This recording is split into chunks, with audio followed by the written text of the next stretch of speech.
Hello, a warm welcome to session number 7 of chapter 1 of science for class 9th. Let me share the screen.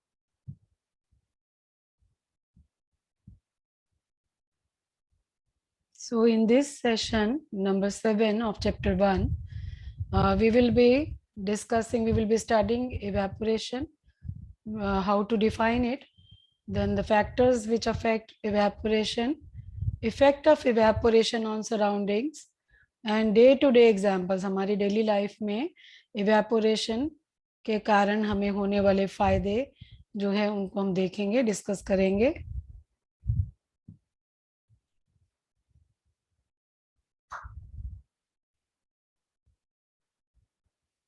सबसे पहले और हमें define करना है evaporation को. What do we mean by the term evaporation? Evaporation, अब आपने देखा होगा कि कई बार हम जो है पानी आपके बॉटल में, ज़्यादा गर्मी में बॉटल एविडेंट होता है, ये सर्दियों में हमें पता नहीं चलता, बट इवेपोरेशन हर मौसम में, हर तापमान पर इवेपोरेशन होता रहता है. तो किसी भी लिक्विड को वेपर स्टेट में चेंज होने के लिए हमने पिछले क्लास सेक्शन में पढ़ा inter conversion of states of matter. तो हमने ये जाना कि जो प्रेशर और टेम्परेचर चेंज करके हम जो है स्टेट ऑफ मैटर को चेंज कर सकते हैं, राइट. तो जो और हीटिंग, जब हम हीट करते हैं या टेम्परेचर बढ़ाते हैं किसी लिक्विड का, तो वो वेपर में कन्वर्ट करना उसको आसान होता है. जब वो लिक्विड वेपर में चेंज होता है और किसी ऐसे तापमान पर जो कि उसके बॉइलिंग पॉइंट से नीचे है. आपको याद होगा पिछले सेक्शन में हमने बॉइलिंग पॉइंट को भी डिफाइन किया था कि जब वो आपको नॉर्मल एटमॉस्फेरिक प्रेशर पर वो मिनिमम टेम्परेचर है जिस पर एक लिक्विड जो है बॉईल करना शुरू होता है, और बॉईल करना शुरू होता है मतलब वेपर में कन्वर्ट होना शुरू होता है, बॉइलिंग पॉइंट कहलाता है, राइट. तो इसे हम कहते हैं, ये जो बॉइलिंग पॉइंट से नीचे है, बॉइलिंग तो बॉइलिंग पॉइंट पर ही होती है, लेकिन बॉइलिंग पॉइंट से सवाल ये आता है क्या बॉइलिंग पॉइंट के नीचे भी इवेपोरेशन होता रहता है? Answer is yes. जो इवेपोरेशन है वो होता रहता है एट ऑल टेम्परेचर्स. मतलब किसी पे स्लो होता है, किसी पे फास्ट होता है, but evaporation is always there. तो जब ये लिक्विड वेपर में बदलता रहता है बॉइलिंग पॉइंट से नीचे, बॉइलिंग पॉइंट के बाद तो वो वेपोराइजेशन कहलाता है. अभी बॉइलिंग पॉइंट से नीचे इसको हम क्या कहेंगे? इवेपोरेशन बोलते हैं, ठीक है. अब ये होता क्यों है, इवेपोरेशन कैसे पॉसिबल हुआ? आपको हमने इस चैप्टर में की जितनी भी क्लासेस आपकी हुई हैं, 6 क्लासेस हम पहले कर चुके हैं, 6 सेशन या 6 पार्ट हम डिस्कस कर चुके हैं, और उनमें बार बार आपको एक ही बात बताई जा रही है कि जो डिफरेंट स्टेट्स ऑफ मैटर क्यों दिखाई देती हैं आपको, क्योंकि जो मैटर पार्टिकल से मिलकर बना होता है, बहुत छोटे पार्टिकल से, और उसकी कुछ प्रॉपर्टीज होती हैं, कुछ करेक्टरिस्टिक्स होते हैं, उनमें जब कुछ बदलाव आता है तभी different states of matter possible हो पाती हैं. तो जाहिर है एक स्टेट से दूसरी स्टेट में चेंज होना है तो हमें जिस स्टेट को चेंज करना है उसके पार्टिकल्स की प्रॉपर्टीज का ही हम फायदा उठाते हैं.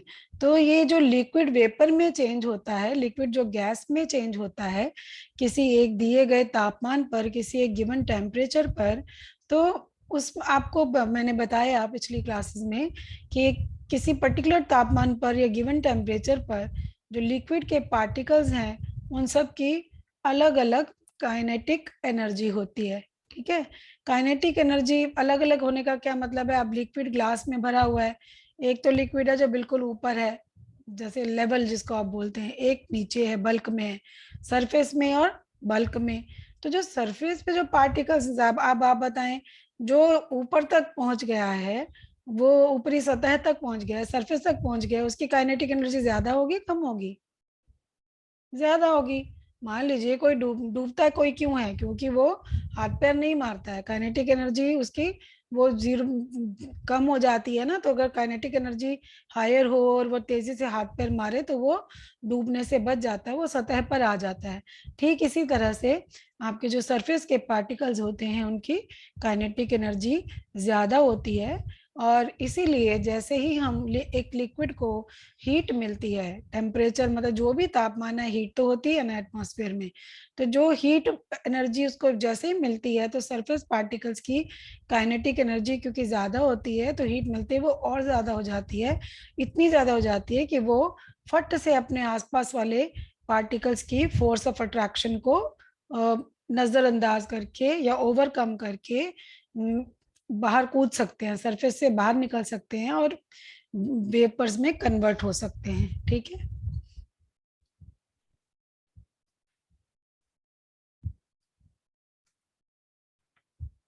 तो ये तो हुआ इवेपोरेशन क्यों होता है या कैसे होता है, मैकेनिज्म ऑफ इवेपोरेशन। अब इसके कुछ एग्जांपल्स भी हम देख लें, कुछ उदाहरण देख लें। आप देखें सबसे अच्छा एग्जांपल, घर में कपड़े तो रोज ही धुलते हैं या हफ्ते में एक बार दो बार, जब भी आपने, चाहे आप वॉशिंग मशीन में धोएं हाथ से धोएं, आपने देखा है कि जो कपड़ों को, गीले कपड़ों को फैलाया जाता है, उनको सुखाने के लिए फैलाया जाता है, सूखे हुए कपड़ों को भी फैलाते हैं। क्यों फैलाते हैं? वो अपेरेंटली सूखे हुए लगते हैं लेकिन उनमें कुछ पानी रह ना गया हो, इसलिए उसको भी इवेपोरेट करवाने के लिए कपड़ों को फैलाया जाता है। ठीक है। ये जो और इसी तरह से जब अगर आपको किसी चीज को सुखाना है तो जो अनकवर्ड वाटर है, अनकवर्ड जो वाटर है उसको आप ड्राई करना आसान होता है। अनकवर्ड वाटर को ड्राई करना आसान होता है बजाय कवर्ड के। अगर आप किसी चीज को कवर करके रखेंगे तो वो चीज क्या होगी, वो आपकी कवर्ड जो चीज है वो, उसका पानी धीरे धीरे उड़ता है, और जो अनकवर्ड होती है उसका पानी जल्दी उड़ जाता है। ठीक है। तो ये कुछ उदाहरण आपको बताने के लिए पर्याप्त हैं। और अब की इवेपोरेशन किसको कहते हैं, आपने जब कई बार होता है सब्जी में पानी ज्यादा पड़ गया तो आप देखते हैं मम्मी उसका भगोने का ढक्कन हटा के रख देते हैं, कहते हैं सब्जी में पानी ज्यादा है, तो इसको सुखा लेते हैं हम। ठीक है। अब हम बात करेंगे, अब जाहिर है इवेपोरेशन का मतलब है फालतू के पानी को हमें जब उड़ाना होता है, कम करना होता है। तो ये बहुत ही अच्छा होगा अगर हम एक जानकारी ले लें, अगर हम एक इनसाइड व्यू ले लें, एक ये जान लें कि जो इवेपोरेशन को जो कम या ज्यादा करने में किन फैक्टर्स का, किन बातों का हाथ रहता है। ठीक है। किन बातों का हाथ रहता है, तो हमारे लिए वो बहुत ही लाभदायक होगा। तो इसके लिए हम क्या करते हैं, आप हम उसके लिए डिफरेंट फैक्टर्स की स्टडी करते हैं जो कि इवेपोरेशन पर असर डालते हैं। देखिए कुछ एक जो इम्पोर्टेंट फैक्टर्स हैं, सरफेस एरिया, फिर टेम्परेचर, ह्यूमिडिटी और विंड वेलोसिटी। देखिए अभी हमने दो एग्जाम्पल लिए इवेपोरेशन के। एक तो हमने कहा जिसका पानी सुखाना है उसका ढक्कन नहीं होना चाहिए, अन अनकवर्ड वेजल में से पानी जल्दी इवेपोरेट होता है। फिर इसके अलावा एक चीज और बताऊंगी मैं आपको, आप देखें कि गाजर का हलवा बनाते हुए आपने देखा होगा, या बर्फी के लिए खोया मावा बनाते हुए देखा होगा आपने हलवाई को, तो वो एक जो कढ़ाई होती है, एक ऐसे फ्लैट कढ़ाई होती है, उसके किनारे कम ऊंचे होते हैं। आपने कभी सोचा है इसका क्या कारण है? इसका कारण है कि जो गाजर के हलवे में दूध को सुखाकर मावा बनता है और दूध को बहुत देर तक चलाना पड़ता है, तो उसमें बहुत मेहनत लगती है, टाइम भी ज्यादा लगता है। तो ऐसे में अगर हम उसका सरफेस एरिया बढ़ा दिया जाए, कढ़ाई को गहरी कढ़ाई की बजाय फ्लैट कढ़ाई में जिसका सरफेस एरिया बहुत ज्यादा होता है, ठीक है, सरफेस एरिया बहुत ज्यादा होता है, उसमें वो गाजर का हलवा बनाते हैं। राइट। इसी तरह से अब आपको जैसे जो टिफिन में आपके मम्मी ने सब्जी डालनी होती है उसको अदर अलग से सुखाते हैं भी, उसमें पानी ना रहे ताकि आपके टिफिन में सब्जी लीक ना करे। तो उसमें क्या करते हैं, तेज गैस के ऊपर आपके एक कटोरी सब्जी नाप के उसको सुखाने के लिए गैस स्टोव पर रख दिया जाता है और उसको स्टर करके उसका पानी जो है सुखा दिया जाता है। तो इस केस में आप देखें इंक्रीज इन टेम्परेचर जो है that is effective in bringing about evaporation. ठीक है। और फिर हमने बात की ह्यूमिडिटी की। ह्यूमिडिटी माने हिंदी में आर्द्रता या नमी भी बोलते हैं इसको, जो कहते हैं ना गीली गर्मी सूखी गर्मी। सूखी गर्मी माने जब हवा में ह्यूमिडिटी ना हो, मॉइस्चर ना हो। गीली गर्मी मतलब या जो रेनी सीजन में जो होती है बहुत ही गंदी गर्मी होती है, उसमें मतलब हीट भी होती है ह्यूमिडिटी भी होती है, बहुत परेशान करती है। हम सब जानते हैं उस गर्मी को झेलना बड़ा ही मुश्किल होता है। उसमें सारे कूलर फेल हो जाते हैं, एसी चलाना पड़ता है हमें अपनी स्किन को ठंडा करने के लिए। अभी डिस्कस करेंगे ऐसा क्यों होता है। और लास्टली विंड वेलोसिटी, जो हवा, अगर आप कि हवा के जरिए सुखा रहे हैं, इवेपोरेशन कर रहे हैं, जैसे हम ऐसे करके ठंडा करना होता है तो यूं एक पेपर लेके या फिर तेज पंखा चला देते हैं या कूलर के आगे रख देते हैं। दूध को ठंडा करना है, गर्म दूध को या चाय को या किसी भी गर्म चीज को ठंडा करना है, तो चौड़े, जैसा मैंने कहा सरफेस एरिया ज्यादा हो जिस बर्तन का, चौड़े बर्तन में उसको कम तापमान के आगे रख देते हैं। तो उसमें उसके ऊपर हम ऐसे से हवा भी करते जाते हैं, क्योंकि जितनी ज्यादा हवा तेज चलेगी उतनी जल्दी वो ठंडा होगा। अब इनको हम, ये तो मैंने आपको कुछ एग्जाम्पल बताए जो आपकी डे टू डे लाइफ में आप अपने आसपास आपको रोजाना देखने को मिलते हैं। अब हम इनको डिस्कस करेंगे आपके वन बाय वन। सबसे पहला है सरफेस एरिया। सरफेस एरिया का जो रिश्ता होता है इवेपोरेशन से वो डायरेक्ट होता है। अगर सरफेस एरिया बढ़ा दिया गया तो इवेपोरेशन भी बढ़ जाएगा। ठीक है। तो इवेपोरेशन एक क्योंकि सरफेस फिनोमिनन है। सरफेस फिनोम सतह पर होता है। सतह के जो मॉलिक्यूल्स होते हैं पहले वही कूद कूद कर बाहर निकलते हैं वेपर की फॉर्म में। तो क्योंकि ये सरफेस फिनोमिना है इसीलिए इसमें सरफेस एरिया का बहुत इंपॉर्टेंस है। तो सरफेस एरिया जितना ज्यादा उतने ज्यादा पार्टिकल्स सरफेस पे आ जाएंगे, उतने ज्यादा पार्टिकल्स फ्री होंगे कि अपनी काइनेटिक एनर्जी को बढ़ाकर वो मूव करके वेपर फॉर्म में बाहर निकलते चले जाएं। और जितनी जल्दी ये होगा उतनी जल्दी ड्राइंग होगी, उतनी जल्दी इवेपोरेशन होगी। ठीक है। इसका एग्जाम्पल मैंने आपको अभी बताया। हम क्या करते हैं, जो जब कपड़ों को हम सुखाते हैं तो उनको हम फैलाते हैं, कपड़े को यूं मम्मी झाड़ के डालती हैं। आपको झाड़ के क्यों डाला जाता है, ताकि वो बिल्कुल खुल जाएगा, उसका जितना खुलेगा उतना उसका सरफेस एरिया बढ़ेगा। As simple as that. ठीक है। इसी तरह से आप, आजकल तो कप प्लेट का फैशन नहीं रहा। पहले तो कप प्लेट में चाय दी जाती थी तो कप से लोग प्लेट में डालते थे, प्लेट से पीते थे। अभी तो प्लेट तो सॉसर से पीना तो बैड मैनर्स है। बट अगर आपको जल्दी हो रही है तो आप कैसे पीते हो चाय दूध, आप एक कटोरी लेते हो जो थोड़ी शैलो है लेकिन उसका सरफेस एरिया ज्यादा है, या आप एक प्लेट लेते हो, प्लेट में चाय डालते हो या दूध डालते हो गर्म, तो वो जल्दी ठंडा ठंडा माने उसका इवेपोरेशन जो है ना ज्यादा फास्ट हो जाता है। जिसका इवेपोरेशन फास्ट होता है वो ठंडा भी उतनी जल्दी होता है। ठीक है। तो उससे आपको वो चाय से मुंह नहीं जलता, अगर हम चाय या गर्म दूध से मुंह जलता नहीं है और आप आराम से चाय या दूध पी लेते हो गर्मा गर्म भी। फिर दूसरा फैक्टर है टेम्परेचर। अगर आप टेम्परेचर बढ़ाते हैं तो क्या होगा, जो सरफेस पे पार्टिकल्स हैं जिनकी काइनेटिक एनर्जी एनर्जी इतनी हो जाती है कि वो वेपर में कन्वर्ट हो जाएं, उनका नंबर बढ़ जाता है। जितना ज्यादा हम तापमान बढ़ाएंगे, जितनी ज्यादा हीट एनर्जी देंगे, उतने ही ज्यादा पार्टिकल्स को एनर्जी सप्लाई हो सकती है। उतने ही ज्यादा पार्टिकल्स बल्क से निकल निकल के सरफेस पे आते जाएंगे, निकलते जाएंगे, आते जाएंगे, वेपर बन के निकलते जाएंगे। तो इसका एग्जाम्पल आप ले सकते हैं कि एक गर्मी के एक दिन में जबकि सूरज तेज चमक रहा होता है, on a Sunny summer day, आपके कपड़े बड़ी तेजी से सूखते हैं। जबकि सर्दी के मौसम में आप सुबह से एक कपड़ा डाला होता है, शाम तक या रात तक भी वो सूख कर नहीं देता, क्योंकि टेम्परेचर कम होता है।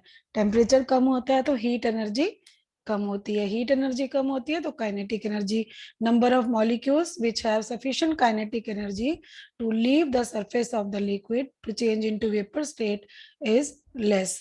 ठीक है। और टेम्परेचर बढ़ जाता है तो number of particles having sufficient kinetic energy to change into vapour state increases. तीसरा फैक्टर है डिक्रीज इन ह्यूमिडिटी। ह्यूमिडिटी हवा में नमी का होना। ह्यूमिडिटी क्या है? हवा में present amount of water vapour. हमारे आसपास की जो हवा होती है उसकी एक कैपेसिटी होती है। जैसे हम एक लिमिट से ज्यादा खाना खा ले तो हमें वॉमिटिंग होगी, पेट में दर्द या लूज मोशंस हो जाते हैं। इसी तरह से जो एयर हमारे आसपास है, जाहिर है हमें पता है कि जो गैस के पार्टिकल्स में, एयर एक गैशियस स्टेट है मैटर की, उसके पार्टिकल्स में खूब जगह होती है, लेकिन जितनी जगह होती है उसी के हिसाब से वो मॉइस्चर को होल्ड कर सकती है दिए हुए तापमान पे। उससे ज्यादा मॉइस्चर वो रिटेन नहीं कर सकती। ठीक है, तो अगर मैं हवा के अंदर मॉइस्चर कम होगा तो वो तभी तो वो और मॉइस्चर को एक्सेप्ट कर पाएगी। और अगर हवा में खुद ही मॉइस्चर ज्यादा है तो इसीलिए जो बारिश के दिनों में कपड़े नहीं सूखते, क्योंकि हवा में जो मॉइस्चर की मात्रा ज्यादा होती है। ठीक है, खासतौर पे जब बरसात ना हुई हो, होने वाली हो, हुई ना हो, ऐसे में ह्यूमिडिटी बहुत ज्यादा होती है। ऑलरेडी हवा के अंदर खूब पानी होता है, उसमें और पानी पीने की गुंजाइश नहीं होती। ठीक है, इसीलिए अगर ह्यूमिडिटी कम हो जाए तो रेट ऑफ इवेपोरेशन बढ़ जाता है, ह्यूमिडिटी ज्यादा हो जाए तो रेट ऑफ इवेपोरेशन कम हो जाता है। ठीक है, तो मैंने एग्जांपल आपको बता दिया कि जो सनी समर डे होगा, खूब तेज सूरज चमक रहा है, गर्मी का दिन होगा, तो आपका जो कपड़े जल्दी सूख जाएंगे। और जो डेजर्ट कूलर्स हैं वो सूखी गर्मी में, हॉट ड्राई डे पे, जबकि ह्यूमिडिटी कम होती है, मॉइस्चर की मात्रा हवा में कम होती है, उस पर जो है डेजर्ट कूलर ज़्यादा अच्छी कूलिंग देता है बजाय ह्यूमिड वेदर के। ह्यूमिड वेदर में हमें क्या करना पड़ता है? एसी चलाना पड़ता है, कूलर से काम नहीं चलता। चौथा फैक्टर है जो इवेपोरेशन को असर डालता है, इंक्रीज्ड विंड स्पीड, यानी कि हवा की स्पीड को बढ़ाना। इसके लिए हम सबको पता है कि हम गर्म चीज क्या, के पंखा चला देते हैं या पंखे के नीचे कोई गर्म चीज रख देते हैं। ठीक है, इससे क्या होता है? ह्यूमिडिटी कम हो जाती है। क्यों कम हो जाती है? क्योंकि जो वाटर वेपर्स हैं, वो हवा के साथ, हवा के साथ हवा के साथ जो है वो पानी का वेपर जो है ना चला जाता है। ठीक है, so this increases rate of evaporation. इससे क्या होता है? इवेपोरेशन का जो रेट है वो बढ़ जाता है। ठीक है, तो इसीलिए जो है एक, जब बहुत ही तेज हवा चल रही होती है, आप कपड़े डालते हो सूखने, आधे घंटे में आपके कपड़े सूख जाते हैं। राइट, सो इसी के कारण होता है। अब इसी में ये तो हमने डिस्कस किया, हमने डेफिनेशन डिस्कस की इवेपोरेशन की, फैक्टर्स डिस्कस किए। अब हम बात करेंगे इवेपोरेशन से हमें फायदे क्या होते हैं। बहुत फायदे होते हैं। अभी अभी हमने इतने सारे फायदे आपको गिनाए कि आप जो है अगर गर्म दूध और गर्म चाय को बिना मुंह जलाए पीना चाहते हैं तो सॉसर में पी लेंगे, तो उसमें फिर कपड़ों को आप, हवा हवा चल रही हो तो कपड़े जल्दी सूखेंगे, तो कपड़े सुखा के इसके आगे पंखा चला दो।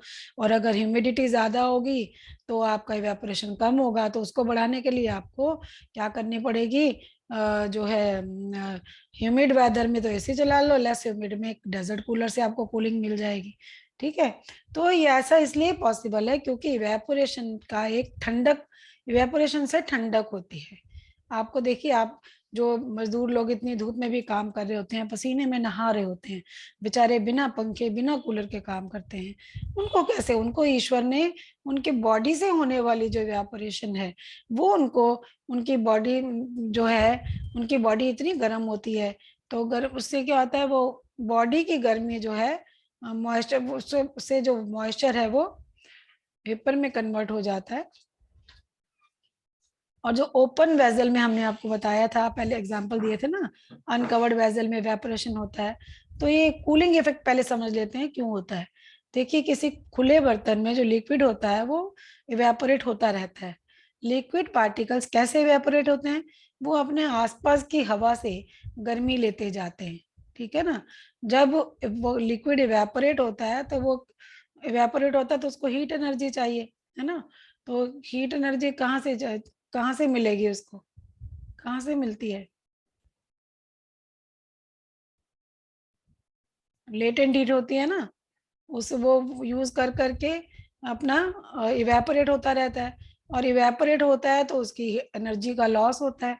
उस एनर्जी को, उस हीट को कंपेंसेट करने के लिए इवेपोरेशन में जो लॉस हुआ है वो अपनी सराउंडिंग से हीट खींचना शुरू कर देता है। सराउंडिंग से जब हीट खींचता है तो उससे आसपास के जो सराउंडिंग्स हैं उनमें ठंडक का एहसास होता है। ठीक है, फिर इसके एग्जाम्पल्स कुछ तो हम पहले डिस्कस कर चुके हैं, कुछ और नए एग्जाम्पल्स मैं बताऊंगी आपको। नेल पॉलिश रिमूवर कभी आप लोगों ने यूज किया हो तो, नहीं किया तो करके देख लीजिएगा। उसको जरा सा अगर आप अपनी हथेली पे या स्किन पे लगाएं तो आपको बहुत ठंडा ठंडा लगता है, एकदम ठंडा लगता है। तो उसको क्योंकि वो हथेली की आपकी स्किन की हीट को लेकर उड़ जाता है, और जब वो उड़ता है तो उसको एक कूलिंग इफेक्ट आ जाता है। इसी तरह से जब हम, आजकल तो फैशन खत्म हो गया है पानी स्प्रे करने का। अभी तो आप सिर्फ रेस्टोरेंट वगैरह में या कहीं घूमने जाते हैं वहीं देखते होंगे, या फुटपाथ पे गवर्नमेंट छिड़काव कर रही होती है। पहले तो छतों की टॉप पे गर्मियों में पानी पहले छिड़काव किया जाता था गर्मी के दिनों में, और उसके 1-1.5 घंटे बाद बिस्तर बिछाए जाते थे ताकि छतें ठंडी रहें। राइट, तो इसमें भी वही फंडा है कि जो छत की जो हीट है वो पानी जो छिड़का है हमने वो ले लेता है ना, वो छत की हीट ले लेता है और उसको छत की हीट हीट ले लेता है और कूलिंग इफेक्ट देता है। ठीक है, तो छतें जो थी ठंडी हो जाती, छतें ठंडी हो जाती थी। इसी तरह से जो मटके का पानी, आजकल अब इतनी गर्मी है हम लोग मटका रखेंगे उनका पानी पियेंगे, जो सरफेस पे पानी का जो सरफेस है मटके में वो क्या करेगा, मटके के सरफेस है, मटके की जो मटका बनाया हुआ है हमने मिट्टी का, तो मटके के मटेरियल से यानी मिट्टी से, जो अब वो गर्म तो होगी ना गर्मी के असर से, वहां से वो हीट लेगा। ठीक है, और वेपर्स में बदलना शुरू हो जाएगा। राइट, अब और ये जो हीट है किसके इक्वल होगी, पानी के अंदर आपको हमने पिछले चैप्टर्स पिछले सेक्शंस में बताया है कि जो लेटेंट हीट ऑफ वेपोराइजेशन होती है एक, जो किस किस जो कि आपको किस काम में आती है, स्टेट को चेंज, जब हम स्टेट की जब ट्रांसफॉर्मेशन होती है, जब एक स्टेट से दूसरी स्टेट में जब ट्रांसफॉर्म होता है मैटर, तब वो उसको यूज करता है मैटर। राइट, तो ऐसे में क्या होता है, जो heat energy equal to latent heat of vaporization is absorb from matka surface. Right, और मटके का जो पानी है वो ठंडा हो जाता है, मटका ठंडा होता है तो उसका पानी भी ठंडा हो जाता है। इसी तरह से गर्मियों में बड़ा ही पसीना आता है बॉडी को ठंडा रखने के लिए, इसीलिए आता है, नेचुरल डिफेंस है कि आपकी बॉडी ठंडी रहे। और इवेपोरेशन के दौरान जो सरफेस पार्टिकल्स हैं, जो हमारी स्किन के सरफेस पार्टिकल्स हैं, स्किन पे हमने कपड़े पहने हुए होते हैं, तो जो सरफेस पार्टिकल्स होते हैं वो सराउंडिंग से हीट ले लेते हैं, बॉडी के सरफेस से हीट ले लेते हैं और वेपर्स में कन्वर्ट हो जाते हैं। और कितनी हीट ले लेते हैं, जितने की लेटेंट हीट ऑफ वेपोराइजेशन, जितनी हीट लिक्विड से वेपर में चेंज होने में लगी, लेटेंट हीट ऑफ वेपोराइजेशन के बराबर हीट एनर्जी बॉडी सरफेस से एब्जॉर्ब कर लेते हैं। ठीक है, एब्जॉर्ब कर लेते हैं, इससे बॉडी हमारी ठंडी हो जाती है। और समर्स में क्योंकि पसीना बहुत आता है, इसीलिए सूती कपड़े पहने जाने चाहिए, क्योंकि जो कॉटन है वो पानी को एब्जॉर्ब कर लेता है, पसीने को एब्जॉर्ब कर लेता है, और जो पसीना को एब्जॉर्ब करके फिर वो पूरी बॉडी का तो सरफेस एरिया बहुत ज्यादा है, पूरी बॉडी पे आपने कॉटन के कपड़े पहने हुए हैं, उन कॉटन के कपड़ों ने पसीना सोख लिया और उसका सरफेस एरिया तो बहुत ज्यादा हो जाएगा। तो वो इतने लार्ज सरफेस एरिया एटमॉस्फेयर को एक्सपोज हो जाएगा, तो रेट ऑफ इवेपोरेशन क्विक हो जाएगा और फटाफट से आपके कपड़े भी सूख जाएंगे और आपका पसीना भी सूख जाएगा।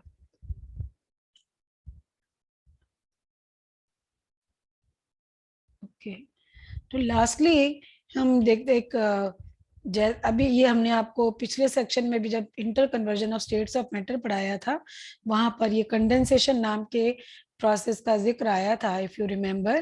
कंडेंसेशन किसको बोलते हैं, कंडेंस होना मतलब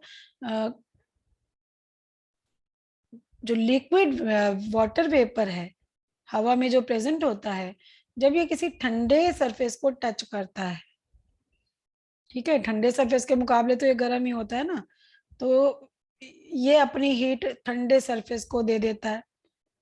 राइट, और खुद लिक्विड में कन्वर्ट हो जाता है। इसको हम कहते हैं कंडेंसेशन। जैसे कि अभी आप गर्मियों के दिन में आप लोग जो है पानी में भी बर्फ डाल डाल के पीते हो, या रूह अफ़ज़ा या एनीथिंग कोल्ड ड्रिंक्स, अगर आप उनको चिल करो बिल्कुल, तो इमीडिएटली बॉटल के बाहर या ग्लास के बाहर पानी की बूंदें उभर आती हैं।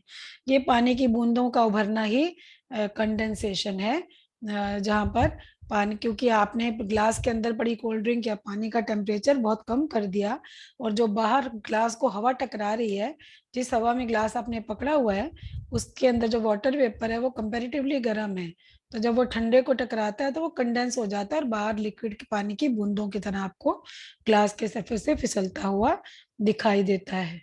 ठीक है, तो अब हम कंक्लूड करेंगे। हमने आज के सेशन में, सेशन नंबर 7 में सेक्शन 1.5 ऑफ चैप्टर 1 डिस्कस किया।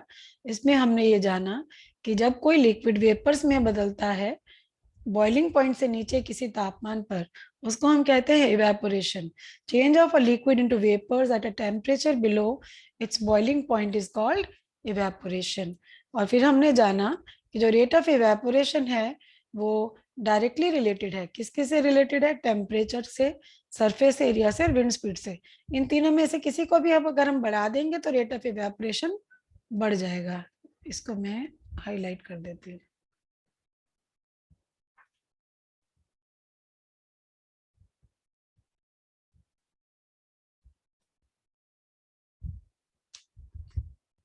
It is directly related to temperature,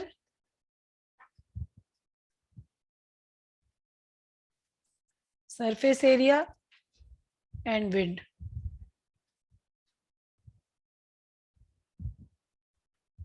यानी अगर आपको रेट ऑफ इवेपोरेशन बढ़ाना है तो आपको इन तीनों को इन तीनों में से किसी एक को भी बढ़ा दो या तीनों को बढ़ा दो, जैसा पॉसिबल है। और इसका ह्यूमिडिटी से कैसा रिश्ता है, उल्टा रिश्ता है। ह्यूमिडिटी ज्यादा होगी तो इवेपोरेशन कम होगा, और ह्यूमिडिटी कम होगी तो इवेपोरेशन ज्यादा होगा।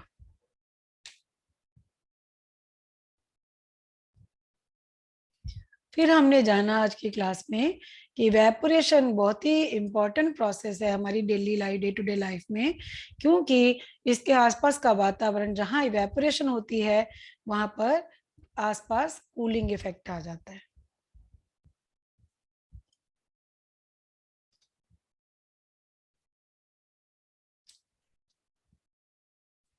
फिर हमने जाना कंडेंसेशन के बारे में। कंडेंसेशन क्या है, देखिए इवेपोरेशन में तो liquid is changing into vapours at a temperature below boiling point. Condensation में vapours are changing into liquid. ठीक है, तो इवेपोरेशन का ऑलमोस्ट उल्टा ही है कंडेंसेशन, राइट। और with that we come to an end of session number 7. I will stop sharing. In the next session, we will discuss the in chapter exercise after section 1.5. Till then, all the best. Thank you.